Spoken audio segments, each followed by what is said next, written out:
Dear valued partner, the message from Chicago's Chief Procurement Officer, Charla Roberts, begins. In light of the difficult economic times, the city of Chicago faces new challenges to reduce its costs. One sentence later, the email gets to the point. Therefore, the city requests a price reduction of minimally. And we are back, y'all. Thank you for watching today. Go ahead and hit that like button. You know, it helps us out. And of course, it helps you because it helps us now. Y'all, you know Brandon Johnson, the mayor of Chicago, you know that he recently had to go to Capitol Hill and give somewhat of an account for his city's sanctuary city policy. He calls it a welcoming city policy, but we know a sanctuary city, right? And what has happened is the city of Chicago has spent somewhere between $400 and $800 million on helping people who the federal government wants to round up and kick out of the country. So they've spent that money helping people who are not in the country legally.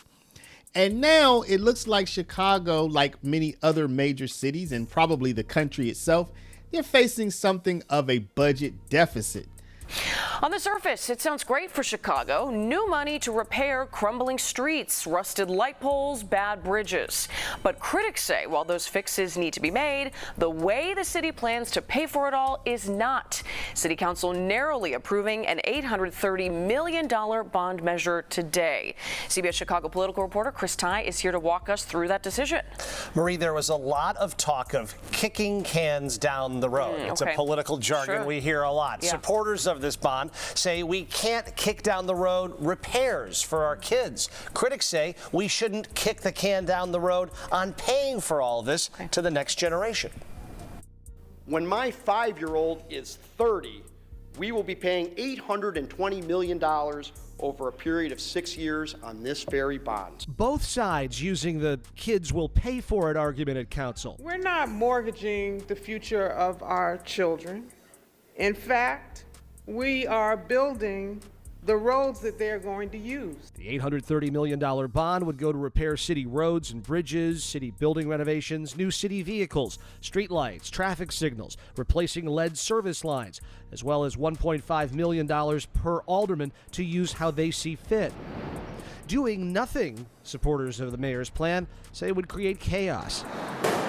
Potholes would grow bigger, vacant buildings would catch on fire, light poles will fall, and bridges could deteriorate beyond repair. To be clear, no one in council argued to do nothing. Critics zeroing in, though, on the mechanics of payback.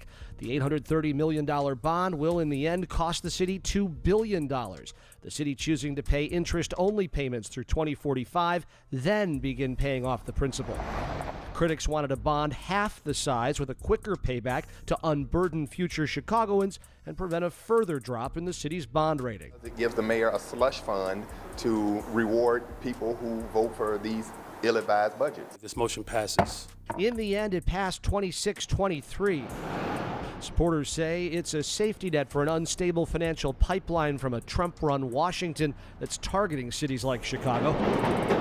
And that the loudest critics are from wards near downtown, where upkeep is rarely an issue. Maybe some aldermen have the luxury of putting off infrastructure maintenance, but our community needs these investments now. So what are they doing? Well, they're doing many things. One, they've taken what their critics call a payday loan. They've borrowed something like $800 million that's going to cost $2 billion when they pay it back. That's one. And another thing they're doing is, well, they're begging for a discount, y'all. Take a look at your screen and you will see, faced with fiscal fiasco, City of Chicago asks vendors for a 3% discount. So basically they're saying, can a brother get a discount? Can y'all help us out? Let's read. WGN9 says, vendors who bill the City of Chicago for goods and services are being asked to discount their invoices, according to a copy of an email reviewed by WGN Investigates. Dear valued partner, the message from Chicago's Chief Procurement Officer, Charla Roberts, begins.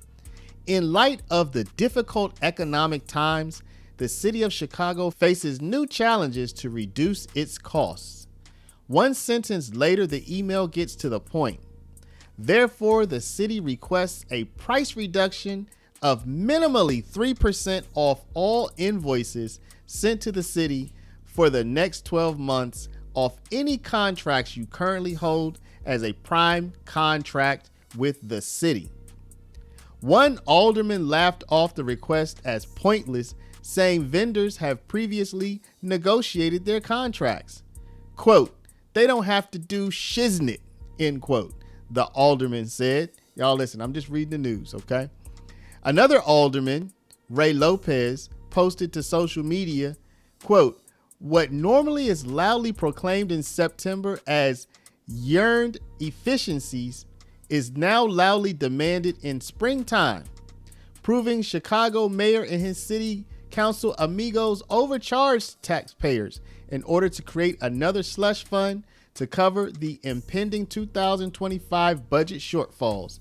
The question now, who is getting the 3% whack next week? End quote. Mayor Johnson's office did not immediately respond to a request for comment. The city council approved a $17.1 billion budget in December 2024. It included an increase in taxes and fees on parking, streaming services, and grocery bags to close a $982 million budget gap. So y'all, just a week or two after Mayor Johnson went before the United States Congress and defended his city's welcoming city policy, which has put him and by default his residents at odds with the United States government, just a couple of weeks later, the city is not only passing a loan that is going to cost them $2 billion to repay, that they're going to be repaying till the end of time, basically. But not only that, but they're also begging their vendors like, yo, can y'all cut us some slack? Times are tough. Times are tough. Like, apparently times are only tough for the government because the vendors, times must not be tough for them because they can afford to cut the government some slack, apparently. And you know, all of this, the reason that I'm even talking about it, because again, I've said it many times, I'm not from Chicago. So why do I talk about Chicago? Why do I talk about some of these other cities? It's because this is a national conversation about the migrant situation, about the migrant spending, and about the consequences that cities are seeing for their migrant policies. So now we're seeing that this costs money. And trust me, we're all going to pay for this because the federal government, which is coming from all of our tax dollars, sends money to these cities. Now, I want to hear what you all have to say. What do y'all think the vendors should say? Should they cut the government some slack and give them that 3% off? Or should they say, nah, man, if times are tough, they tough for us too. What do you think? I want to hear what y'all have to say. But before you comment, please stop, hit the share button, type in somebody's text message or email or WhatsApp or Facebook. Send this video out to somebody else. And also, if you're not a subscriber, please do subscribe and comment down below. What do y'all think the vendors should say? I appreciate y'all watching. Love y'all. And I'll see you back in the next one.